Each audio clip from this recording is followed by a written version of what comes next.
Dallas' review has been a very controversial figure, generating a lot of discussion these last few months. To be fair, he's always been controversial and a topic of conversation, but it's been especially true recently. It all began around July 14th, 2025, when Daniel Santoma-Lemus released his new video game called Secret One. At first glance, the game makes it clear that it was truly a game made in a hurry by someone with absolutely no experience in the industry. Besides the fact that there was something he wanted to highlight excessively right from the game's trailer. Secret ya está en Early Access y fue desarrollado por solo una persona, yo, desde los gráficos hasta la banda sonora. It was developed by a single person, and in only 2 months. This, of course, caught the attention of many people, and made more than one raise an eyebrow due to the doubts it generated. Well, it's not because it was a single person, as there are examples like the developer of Stardew Valley. What really sparked all the doubt was that Dalas mentioned he developed his game in 2 months while he was learning to program. Many people, especially many detractors of the aforementioned YouTuber, tried the game to see if it was really as good as he claimed, or if, on the contrary, it was just another run-of-the-mill game. Although one of the main complaints was that the game used artificial intelligence, I personally don't see much of a problem with that, since if you know what you're doing, it's quite useful, allowing you to increase your productivity on whatever project you're working on. Unfortunately, and let's not fool ourselves and be honest, you can tell from a mile away that Dalas has no idea what he's doing. Proof of this is that, for example, the game opens in windowed mode and in an extremely small window. It has a bug with the game's volume that has probably still not been fixed to this day, which caused the volume to return to its initial state. That is, at maximum, when you turned it down to the minimum. I had planned to make a video about this at the time, but I postponed it until I started seeing how this man responded to the criticism and videos people made about him. The last straw was when he responded to 2 Spanish-speaking users in the most vile, senseless, and argument-free way possible, and I said, why not? Let's try to introduce him to the English-speaking community and see what can be done.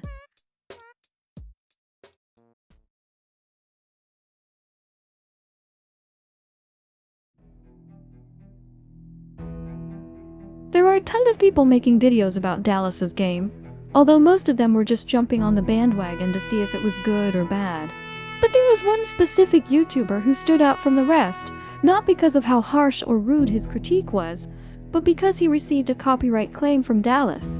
The YouTuber I'm talking about is called Don Fulpa. I forgot to mention something. The game's music has copyright.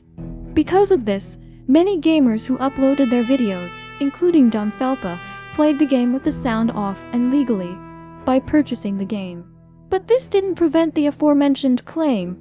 When Don Felpa saw that this was a fraudulent claim, he sent a counter notification to YouTube, which prompted a swift email response from Dalas. I'll translate what it says for you. Civil lawsuit against Don Felpa's full name. Hello. Shortly my lawyer will file a civil complaint against you, but you have included a fake address. Here he proceeds to send Don Felpa his own full address, which I understand was an attempt to scare him by implying he had his personal information thanks to the counter notification. Include your full address with apartment number in order to file a civil complaint against you in the relevant court of.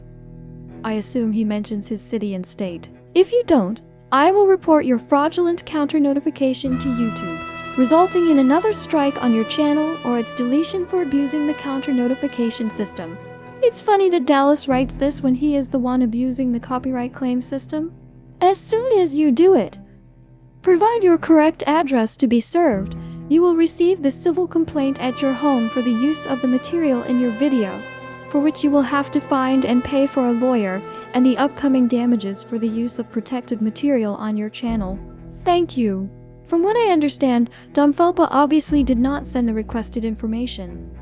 In the end, Dalas got nothing, and Don Felpa got his video back and the strike was removed.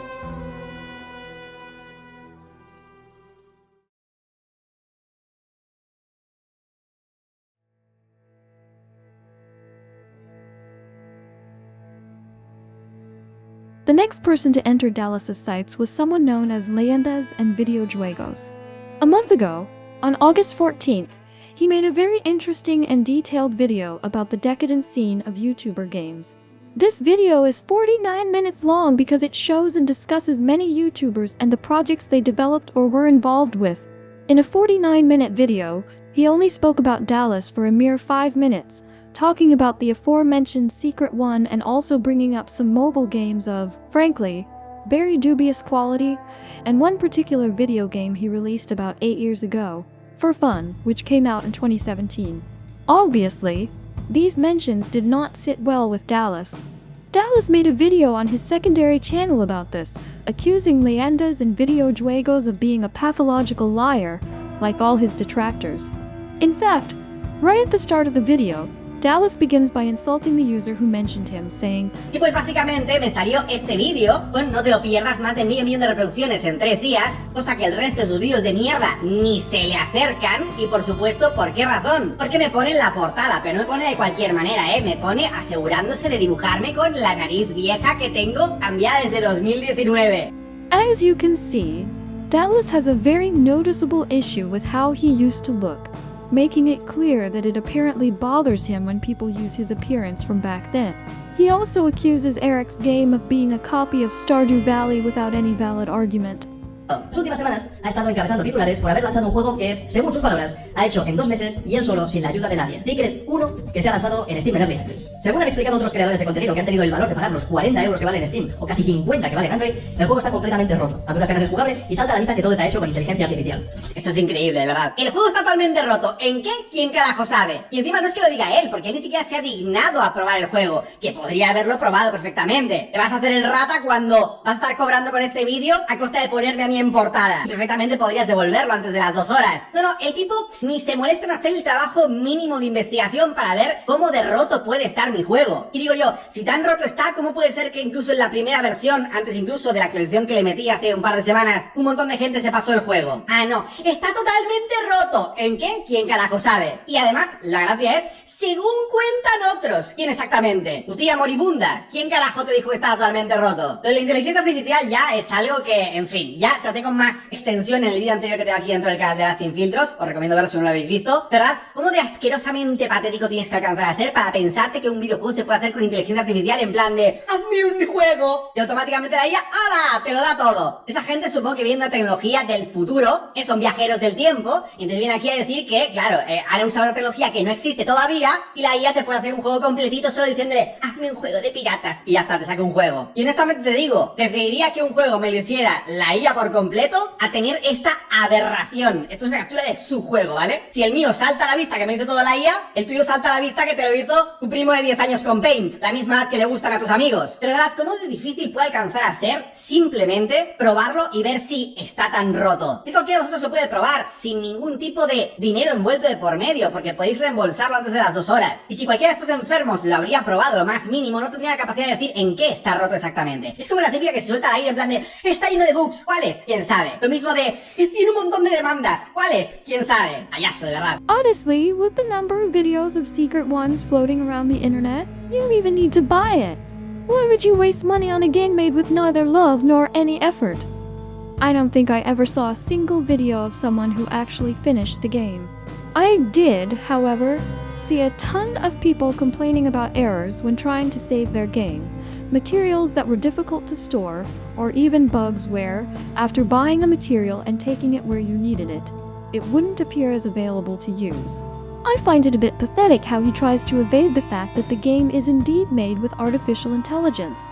As I said before, when it comes to programming, I don't see the problem with using it. The art, however, starts to become more questionable, considering Dalas supposedly has enough money to pay artists to make the art for his game. But saying there is no artificial intelligence that can make you a video game just by asking for it feels like he's trying to deny the undeniable. Obviously no. You can't ask an artificial intelligence for a complete game, Daniel. But if you know programming and know what you're doing, you can ask for methods, sections, or mechanics to be made for you to just include and adapt into your game.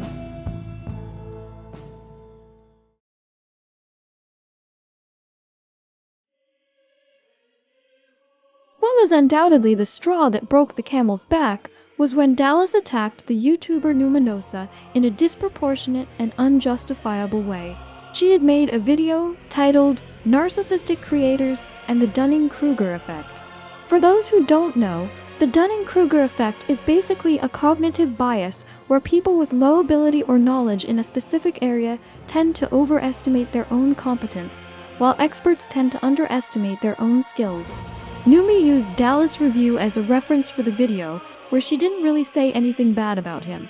Overall, it was just a video where she explained what these types of creators are like, showed several of Dalas' projects, and encouraged him to change his ways, since if he focused his efforts well, he could become a great creator. Y en el fondo, Dalas tiene la capacidad para llegar lejos, pero sus problemas de actitud y prepotencia lo mantienen en un estado de perpetuo estancamiento. Os jode ver que una persona como yo sea capaz de superarse y hacer cosas que vosotros ni soñaríais porque sois unos fucking inútiles. No porque no sea capaz de aprender cosas nuevas, sino porque una vez las aprende, cree que ya es experto en ellas y los demás no tienen nada que enseñarle. Exactamente, soy un fucking genio. Y cuando veo otros programadores que a lo mejor han estado durante años haciendo cosas que no son ni la mitad de complejas que he hecho yo sin tener ni la más remota idea de lo que carajo estaba haciendo, ha sido, no sé, una caricia para mi ego tan impresionante. Y esta falta de guía, de apertura a la crítica y falta de humildad es lo que lo mantiene en esa zona de mediocridad. A él y a muchos otros, por supuesto. Y en cuanto a Dalas, si llegas a ver esto, ojalá entendieras que el ego bien orientado es un motor de acción, pero un ego desmesurado, en cambio, nos condena a un estado de mediocridad disfrazada de grandeza. But what did good old Daniel Santone do? He sent an email insulting Numinosa in every way imaginable. He even incited her to suicide, knowing that Numinosa had attempted it in the past. On top of that, the fool claimed that Numi had diagnosed him with Dunning-Kruger when it's not even something that can be diagnosed, as it's not a mental illness like Dalas makes it seem. For a whole month, he made posts about Numi, making things up about her without any convincing arguments or proof. He even blamed her for the suicide of another person with whom she had absolutely no connection. I will leave you the email that Dalas wrote so you can see the amount of bile he spewed against someone who only wished him the best in her video.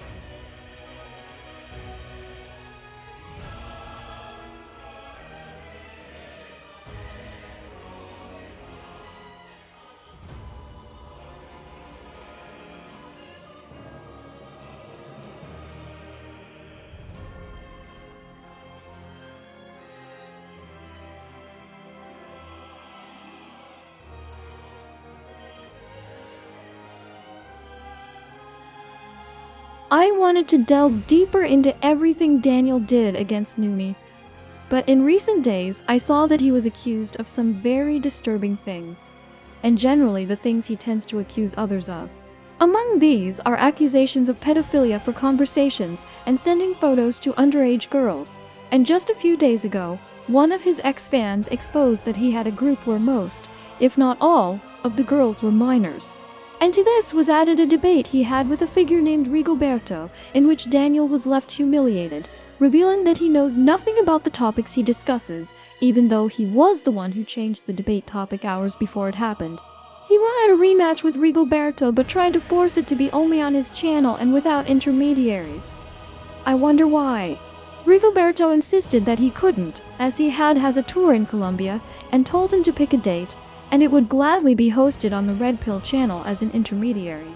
Dalas insisted he wanted it on his channel, and that if they did it on Red Pill, he would charge Rigoberto $10,000, to which Rigoberto obviously refused.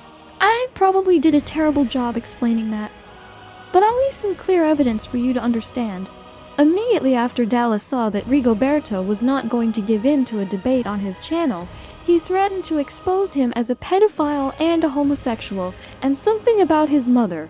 The pedophilia accusations were debunked.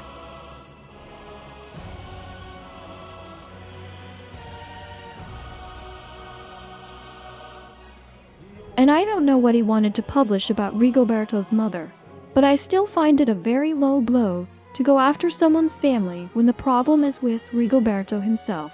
I'm only scratching the surface of these topics, as my general goal is to spread awareness of the harmful and disgusting acts this person is committing in the Spanish-speaking community, and how he is getting away with accusing, harassing, and defaming people. Some are trying to bring these situations to YouTube's attention, but it seems the platform doesn't want to do its job. I think we could say the most similar case is that of the well-known YouTuber Leafy is here. So, I urge you to share this and raise awareness to see what we can achieve on this issue. You know that if you like the video, you can leave a like, comment, and share it. If you want to help me continue creating content consistently, you can donate to my Ko-Fi. And that's all from me. See you in another video. See ya. Get shoot! All of you! Oh my. Come on! Where is everybody? What's going on down there? We lost control of the bank. The others are trying to hold them off. Okay.